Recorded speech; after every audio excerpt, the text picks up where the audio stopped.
Assalamualaikum warahmatullahi wabarakatuh.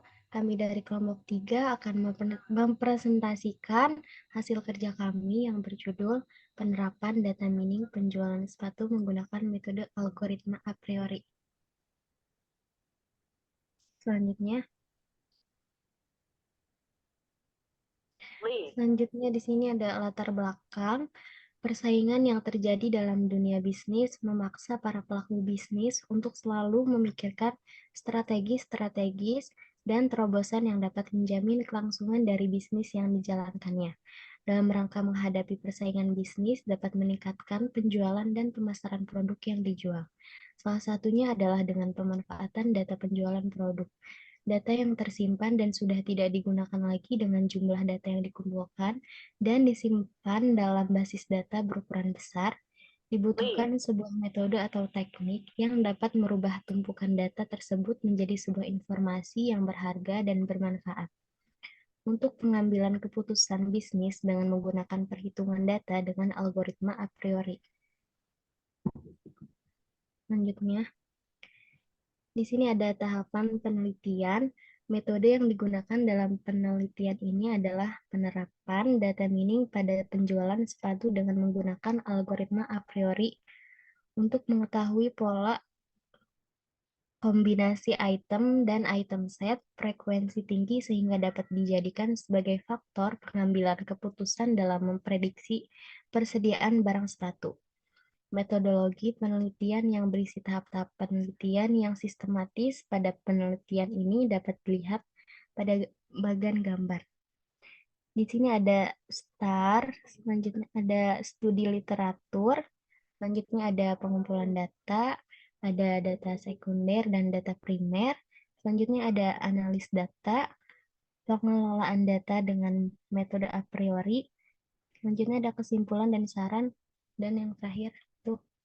Dan selanjutnya yang akan dijelaskan oleh Kak Rosida. Ya, selanjutnya, perkenalkan sama saya Rosida. Ini saya akan menjelaskan langkah-langkah dalam data mining. Yang pertama yaitu pernyataan tepat terhadap permasalahan. Sebelum mengakses perangkat lunak data mining, seorang analis seharusnya memiliki kejelasan perihal pertanyaan apa yang akan ingin dijawabnya. Jika tidak ada formulasi yang tepat untuk problematikanya yang ada, maka Anda hanya akan membuang-buang waktu dan uang dalam membuat solusinya. Yang kedua yaitu initial exploration. Tahap ini dimulai dengan mempersiapkan data yang juga termasuk ke dalam data cleaning. Misalnya, mengidentifikasi dan menyingkirkan data yang dikodekan salah. Transformasi data, memilih subset, record, dataset, langkah awal seleksi, mendeskripsikan, dan memvisualisasikan data adalah kunci dari tahap ini. Yang ketiga yaitu model building and validation. Tahap ini melibatkan pertimbangan terhadap ragam permodelan dan memilih yang terbaik bagi performasi prediktif. Yang terakhir yaitu deployment. Tahap ini memilih aplikasi yang tepat berikut permodelannya untuk membuat Gineot prediksi. Selanjutnya kita akan melihat rincian perihal tahapan-tahapan data mining. Selanjutnya di sini ada hasil dan pembahasan data penjualannya, mulai dari data penjualan bulan Januari. Kita lihat dari nilai penjualan yang tertinggi dari tiga penjualan tertinggi. Untuk yang Januari itu ada Vantela, terus Liquid sama Piero. Dan untuk data penjualan Februari sama, masih ada tiga teratas dan bulan Maret juga sama. Vantella, Fiero sama Liquidnya. Selanjutnya akan dijelaskan oleh Rico.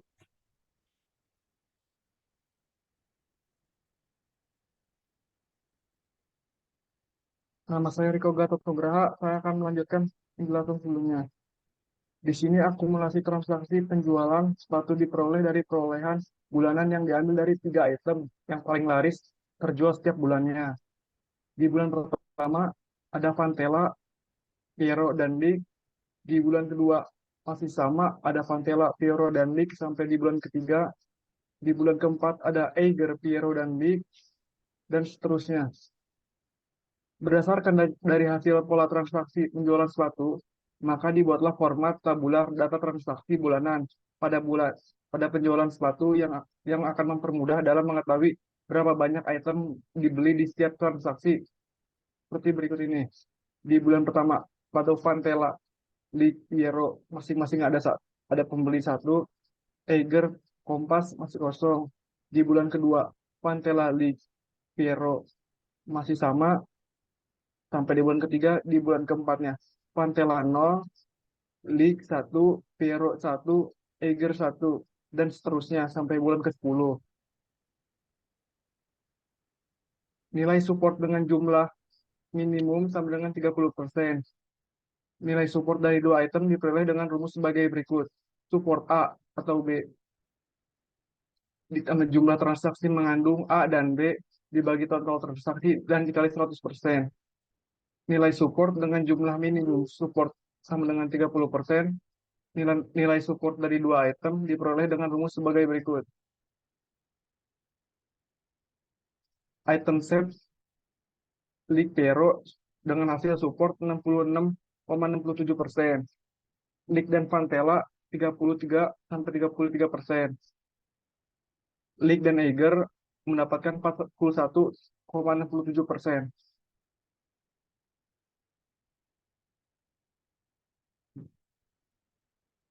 Biasa.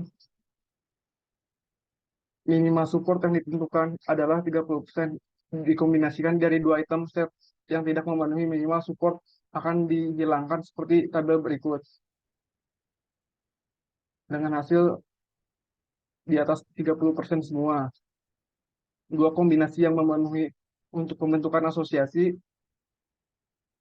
Jika membeli league, maka akan membeli sepatu Piero dengan confident 7/9 dengan hasil 72,73%.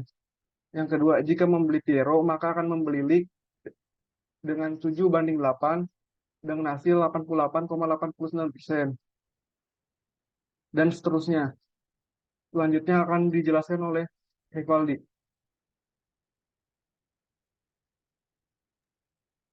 Ya, saya Muhammad Rifali Judis ini akan mempresentasikan berdasarkan dari calon aturan asosiasi. Maka yang memenuhi syarat support 30% dan minimal confident 60% dapat dilihat pada tabel berikut. Aturannya jika akan membeli sepatu language akan membeli Piero. Nah, support yang kita taruh di sini adalah 66% dari confidence-nya di 72%.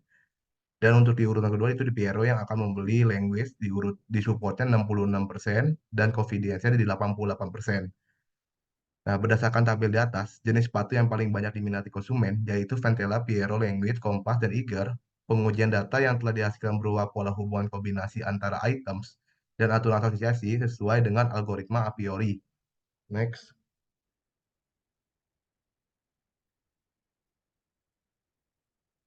Nah, kesimpulan dari semua yang sudah kita presentasikan dengan perhitungan algoritma a priori dapat ditemukan hubungan antara tiap produk yang dibeli secara bersamaan.